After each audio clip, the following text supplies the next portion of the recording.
The edition of Nigeria section of what we're talking about, Nigeria 2015 election. As you know, the whole world are watching Nigeria, the most populous black nation in the world, the most populous black nation, of course, on the African continent, 170 million still counting.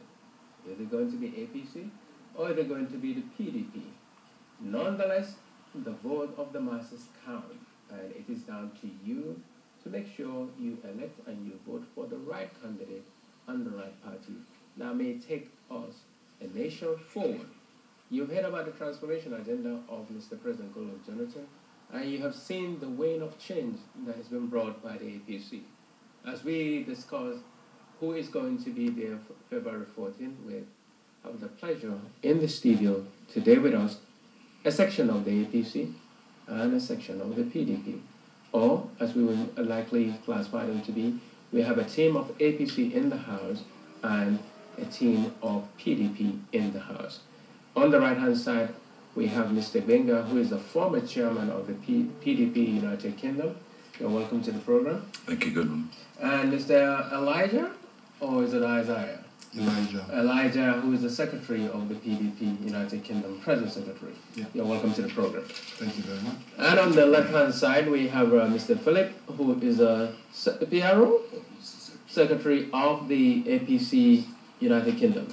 And of course, the deputy chairman of APC United Kingdom, Mr. Tunde Doherty, in the House. Good morning, Alistair. Good morning, Nigerian diaspora. Good morning, Nigeria. Be ready for the change. The change is there. APC is the change. Well, thank you very much. So let me ask first and foremost, because always when we come to politics here in the diaspora, we tend to have a section that will say, well, they're not the party. They're not members of the party. Are you, on the PDP side, are you actually those who are entitled and authorized to talk on behalf of PDP? Definitely. Definitely? Yes, we are. Okay. Absolutely. And from the APC side, you're definitely authorized and represent APC United Kingdom. 100%. Definitely.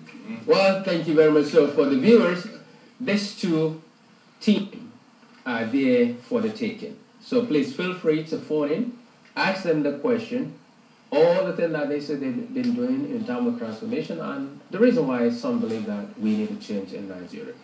Mr. Benga, you've been the former chairman and still an active member of the PDP. We've seen you when some of the governorship candidates were in town making a presentation. Do you sincerely believe that the PDP has done enough to deserve other electorates to vote for them in the coming election?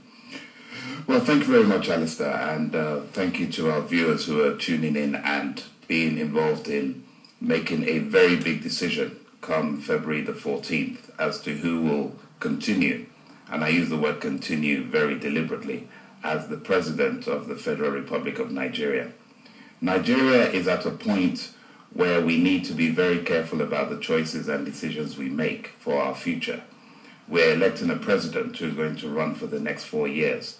And one thing at this stage of the very, very volatile economic situation in the world, it is very, very, very important that the right decision is made.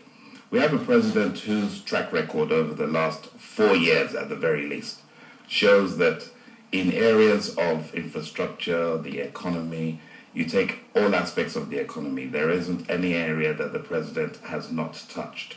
The only thing is the president has a very quiet and reserved demeanor. He doesn't shout about his performances and the areas where he has excelled.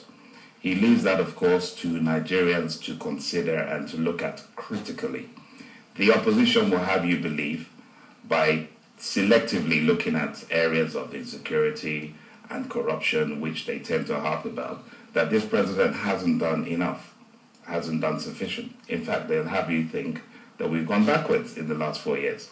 But if you critically look at the areas, and we can do that with objectivity, you find that this is a president who has excelled in the area of democracy, true democracy, in the area of having free and fair elections, whether his party is involved or not. He's made the votes of ordinary Nigerians count.